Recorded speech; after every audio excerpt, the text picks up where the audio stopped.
জেলাতেও খোলা তারের বিপদ। খড়গপুরের ছবি দেখাই। খড়গপুরেও দিকে দিকে এভাবেই তারের জাল।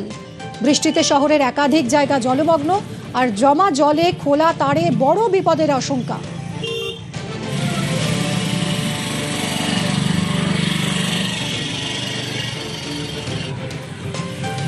খড়গপুরের ছবি দেখাচ্ছি আপনাদের। এখানেও যত্রতত্র এভাবেই জয়েন্ট বক্সের ঢাকনা কোথাও আছে, কোথাও নেই, আর থাকলেও সেটা খোলা, এভাবেই খোলা তার বেরিয়ে রয়েছে।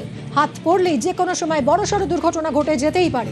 এর আগে একাধিকবার ঘটেছে, কিন্তু তা সত্ত্বেও সচেতনতা কোথায়? তা সত্ত্বেও গাফিলতির এই ছবি স্পষ্ট হচ্ছে। নিউজ 18 বাংলার ক্যামেরা রাস্তায় নেমেছে এইসব তারের জঙ্গল খুঁজতে।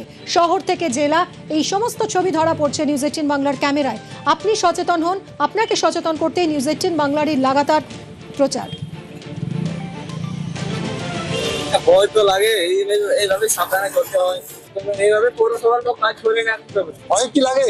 ভয় লাগে করতে হবে, पौरसभा बलते হবে, पौरसभा लोग जाए কিন্তু করেন। देखिए उस दिन मैं यहाँ से जा रहा था, मेरे वाइफ चला रही थी स्कूटी, तो अचानक सामने चक्का में ये जो देख रहे आप तार फंस गया अचानक, और हम दोनों यहाँ पे पलटी हो गए, मैंने गिर गए बहुत जोर से। और अच्छा हुआ कि पीछे से कुछ नहीं आ रहा था, तो इस घटना में बहुत बड़ी दुर्घटना भी हो सकती थी उस दिन। जितनी जल्दी हो, यहाँ पे आप देख रहे हैं जितने भी खंभे मैक्सिमम जगह पर सब रोड में से तार गिरा हुआ है, तो मैं चाहूंगा कि वो आए और तार को कुछ ना कुछ सॉल्यूशन निकाले इनका।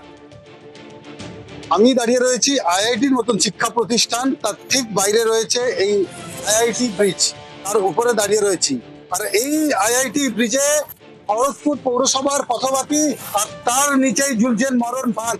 আপনারা দেখুন যে এই যে তার, এই বিদ্যুতের তার বেরিয়ে আছে, যে কোনো সময় যে কোনো শিশু এই রাস্তা দিয়ে গেলে বড় সড় দুর্ঘটনার কবলে পড়তে পারে। বারবার এই ছবি আমরা নিউজ 18 বাংলায় দেখিয়েছি, তাতেও হোঁচ ফিরছে না খড়গপুর পুরসভার। পশ্চিম মেদিনীপুর থেকে শঙ্কর রায়, নিউজ 18 বাংলা।